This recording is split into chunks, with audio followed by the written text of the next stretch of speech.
கண்ணியமிக்க அல்லாஹ்வின் நல்லடியார்களே, நான் சொல்ற இந்த பதிவை கவனமா கேளுங்க. அனைவருக்கும் அஸ்ஸலாமு அலைக்கும் வரஹ்மத்துல்லாஹி வபரகாத்துஹு. நம்ம இப்ப ஒரு பேருந்துல பயணம் செஞ்சுட்டு இருக்கோம். அந்த பேருந்துல பயணம் செஞ்சுட்டு இருக்கும் போது நம்ம இறங்குற இடம் வர்றதுக்குள்ள நம்மளுக்கு இஷ்டப்பட்டதை எல்லாம் செஞ்சுக்கலாமா? அங்கேயே நின்று டான்ஸ் ஆடுறது, பார்ட்டி பண்றது, வெடி வைக்கிறது, இன்னும் அங்கேயே உட்காந்து சமைக்கிறது, இன்னும் நம்மளுக்கு இஷ்டப்பட்டது எல்லாத்தையுமே நம்ம அந்த பேருந்துல செஞ்சுக்கலாமா அப்படின்னு கேட்டா நிச்சயமா நம்மளால அதை செய்ய முடியாது. நம்ம பேருந்துல அமைதியா உட்கார்ந்து இருந்தா மட்டும்தான் நம்ம கூட வர்ற பயணிகளுக்கும் சரி, கண்டக்டருக்கும் சரி, டிரைவருக்கும் சரி, ஏன் நமக்கே அது பாதுகாப்பான பயணமா இருக்கும். இதை மீறணும் அப்படின்னா நிச்சயமா அது பாதுகாப்பான பயணமா இருக்கவே இருக்காது.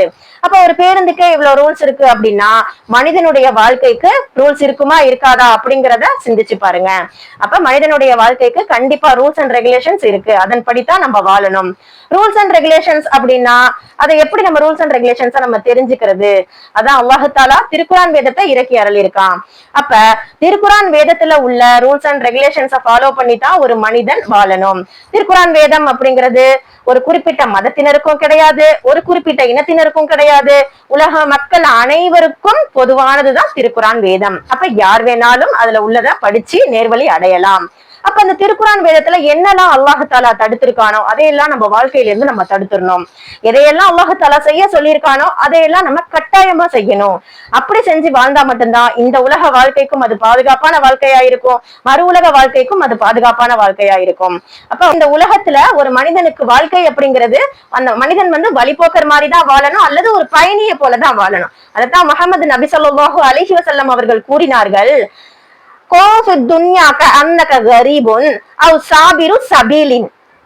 நீ இந்த உலகத்தில் ஒரு வழிபோக்கனை போலவோ அல்லது ஒரு பயணியை போலவே இருந்துவிடு அப்படின்னு சொல்லி ரசூல் ஸல்லல்லாஹு அலைஹி வஸல்லம் அவர்கள் கூறினார்கள்.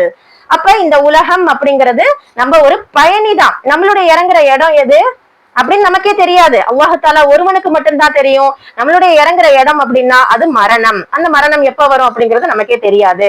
அந்த மரணம் வர்றதுக்குள்ள நம்ம இஷ்டப்பட்டபடியெல்லாம் நம்ம வாழ்ந்துடலாம் அப்படிங்கிறது நிச்சயமா கிடையவே கிடையாது. அல்லாஹ் தஆலா சொன்ன மாதிரி மட்டும்தான் நம்ம இந்த உலகத்துல வாழ முடியும்.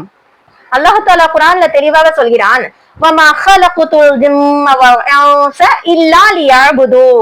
மனிதர்களையும் ஜின்களையும் என்னை வணங்கி வழிபடுவதற்காகவே தவிர வேற எதற்கும் நான் படைக்கவில்லை அப்படின்னு சொல்லி அல்லாஹ் தஆலா தெளிவா குர்ஆன்ல சொல்லிட்டான். இப்ப நம்மள பல பேர் சிந்திப்போம், நம்ம சரியா தானே இருக்கோம், நம்ம 5 வேளையும் தொழுகிறோம், நோன்பு வைக்கிறோம், நம்ம சரியா தான் இருக்கோம் அப்படின்னு சொல்லி நம்ம எல்லாருமே எடுத்த உடனே நினைக்கிறது தொழுகையை மட்டும்தான் நினைப்போம். 5 வேளையும் தொழுதுகிட்டு எல்லா அநியாயமும் செஞ்சா சொர்க்கம் போக முடியுமா அப்படின்னா அது நிச்சயமாக கேள்விக்குறிதான். அப்ப வணங்குறது அப்படிங்கறதுல தொழுகை வந்துருது, தொழுகை நோன்பு அதெல்லாம் வணங்குறதுல வந்துருது. அல்லாஹ் இன்னொன்னு சொல்லியிருக்கான், அதையும் பாருங்க, வழிபடுவது. அப்ப அல்லாஹ் தஆலா வழிபடுவது அப்படின்னா இறைவனுடைய அனைத்து கட்டளைகளுக்கும் நம்ம முழுசா வழிபற்றணும். என்னென்ன அப்படின்னு சொல்லி பார்த்தா ஒரு சில கட்டளைகளை மட்டும் பார்ப்போம். தாய் தந்தையருக்கு மாறு செய்யக்கூடாது, அவர்களை நோவினை செய்யக்கூடாது, வயதான காலத்தில் அவர்களுக்கு பணிவிடை செய்து அவர்களை நல்லபடியா பார்த்துக்கணும். அனாதைகளுடைய சொத்தை அவர்கள் வளர்ந்த பிறகு அவர்களிடமே கொடுத்து விட வேண்டும். அவர்களுடைய சொத்தில் ஒரு துளி கூட நம்ம அநியாயமா எடுத்து சாப்பிடக்கூடாது. அண்டை வீட்டாரோடு இணக்கமாக இருக்கணும், அவங்களோட ஒற்றுமையா இருக்கணும். அவர்கள் பசித்திருக்க நாம மட்டும் உணவு உண்ணக்கூடாது. ஏழை எளியவர்களுக்கு தர்மம் செய்யணும். வட்டி வாங்க கூடாது, வட்டி கொடுக்க கூடாது. நிச்சயமா வட்டிக்கு மிகப்பெரிய தண்டனை அல்லாஹ் தஆலா குர்ஆன்ல வச்சிருக்கான். வட்டி வாங்குறவங்க என்னுடன் போர் செய்ய வாங்க அப்படின்னு சொல்லி அல்லாஹ் தஆலா கூப்பிடுறான். அப்ப வட்டி வாங்கும் பாவிகள் எவரையும் அல்லாஹ் தஆலா நேசிப்பதில்லை அப்படின்னு சொல்லி அல்லாஹ் கடுமையான முறையில எச்சரிக்கிறான். இந்த மாதிரி நிறைய கட்டளைகள் அல்லாஹ் தஆலா குர்ஆன்ல சொல்லியிருக்கான். இந்த கட்டளைகள் அனைத்தையுமே நம்ம பின்பற்றணும். எதையெல்லாம் செய்யுங்க அப்படின்னு இருக்கானோ அதை செய்யணும், எதையெல்லாம் செய்யக்கூடாது அப்படின்னு இருக்கானோ அதை செய்யக்கூடாது. ஏன்னா நம்மளுடைய உலகம் இது கிடையாது. நம்மளுடைய உலகம் மறுமையில எந்த ஒரு கண்ணும் எந்த ஒரு காதும் கேட்டிராத பல நல்ல விஷயங்களை அல்லாஹ் தஆலா நமக்காக அங்க மறுமையில வச்சிருக்கான். இந்த உலகம் அப்படிங்கிறது ஒரு சோதனை களம். இங்க டெஸ்ட் பண்றதுக்காக, மனிதர்களை டெஸ்ட் பண்ணி பாக்குறதுக்காக மட்டும்தான் அல்லாஹ் தஆலா நம்மள இங்க அனுப்பியிருக்கான். நீங்க எப்படி வாழ்றீங்க, ஹலாலான முறையில எப்படி வாழ்றீங்க, நான் சொன்ன மாதிரி வாழ்றீங்களா அப்படின்னு ஒரு செக் பண்ணி பாக்குறதுக்காக தான் அல்லாஹ் தஆலா இங்க நம்மள அனுப்பியிருக்கான். நம்ம குடும்பத்துல நிறைய கவலைகள் வருது, கஷ்டங்கள் வருது.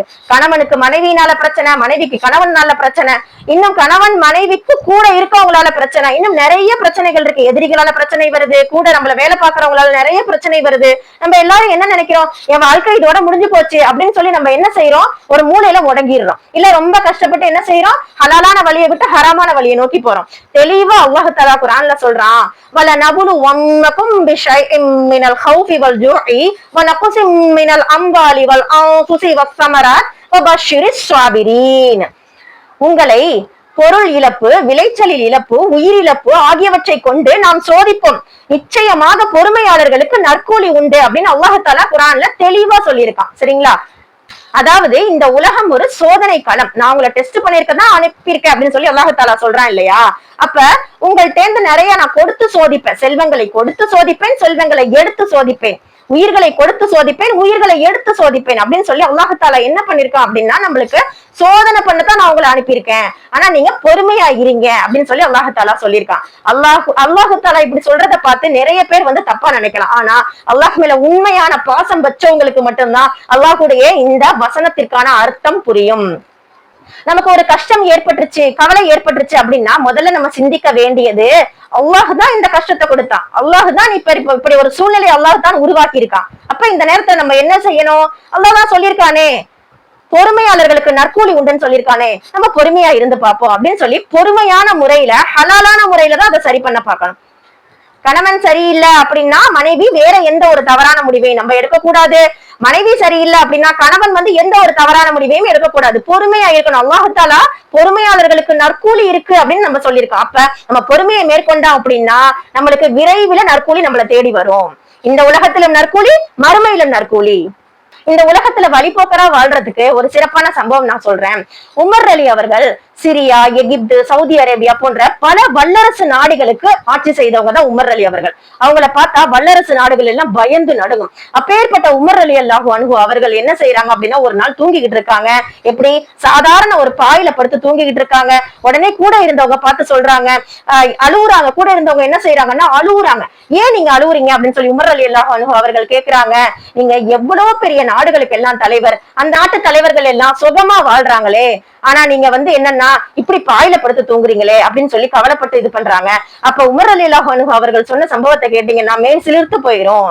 அப்ப அவர்கள் அந்த உலகத்திலேயே எல்லா இதையுமே அனுபவிச்சுக்கிட்டோம், எனக்கு மறுமை இருக்கு, எனக்கு அல்லாஹ் அங்க கொடுப்பான் அப்படின்னு சொல்லி அல்லாஹ் மேல அவ்வளவு தவக்கல் வைக்கிறாங்க. அப்ப உமர் அலி அவர்கள் இந்த உலகத்தை ஒரு பயணி மாறி மேற்கொண்டதுனாலதான், ஒரு பயணியா அவங்க இந்த உலகத்துல இருந்ததுனாலதான் அவ்வளவு எளிமையா வாழ்க்கையை வாழ முடியும். இன்னைக்குள்ள நாட்டு தலைவர்கள் எல்லாம் எப்படி வாழ்றாங்க அப்படிங்கறத நம்ம பாக்குறோம். அவங்க பக்கத்துல கூட நம்மளால போக முடியாது, அவங்க கிட்ட ஒரு வார்த்தை கூட நம்மளால பேச முடியாது. ஆனா உமர் ரலியல்லாஹு அன்ஹு அப்படி கிடையாது. ஒவ்வொரு மக்களுக்கும் போய் தனிப்பட்ட முறையில என்ன செய்வாங்க? உதவியை செய்வாங்க. நாட்டு மக்கள் நலமுடன் வாழ்றாங்களா அப்படின்னு சொல்லி போய் ரவுண்ட்ஸ் வருவாங்க. நாட்டு மக்கள் நலமுடன் வாழ்றாங்களா அப்படின்னு போய் அவங்க செக் பண்ணுவாங்க. அந்த அளவுக்கு சிறப்பான முறையில உமர் அலி ஒரு நீதியான ஆட்சி செஞ்சுட்டு போயிருக்காங்க. இதெல்லாம் யாருக்காக? இந்த உலகம் ஒரு வழிபோக்கர் மாதிரி தான். அதனால அல்லாஹுக்காகவே வாழ்ந்து அல்லாஹுக்காகவே இருந்துட்டு உமர் ரலியல்லாஹு அன்ஹு அவர்கள் போயிருக்காங்க. அப்ப நிச்சயமா இந்த உலகம் அப்படிங்கிறது ஒரு வழிபோக்கர் மாதிரிதான், நம்ம ஒரு பயணி மாதிரிதான். அந்த பயணம் எப்படி செய்யணும் அப்படின்னா முழுக்க முழுக்க அல்லாஹுக்கு பிடிச்ச மாதிரி இருக்கணும். தெளிவா தெரியுது இந்த உலகத்துல நம்ம ஒரு வழிபோக்கர் மாதிரிதான், ஒரு பயணி மாதிரிதான். நம்மளுடைய மரணம் வர்றதுக்குள்ள இறைவனுக்கு பிடிச்ச மாதிரியான ஒரு வாழ்க்கையை வாழ்ந்து விட்டு செல்வோம் இன்ஷா அல்லாஹ். அஸ்ஸலாமு அலைக்கும் வரஹ்மத்துல்லாஹி வபரகாத்துஹு.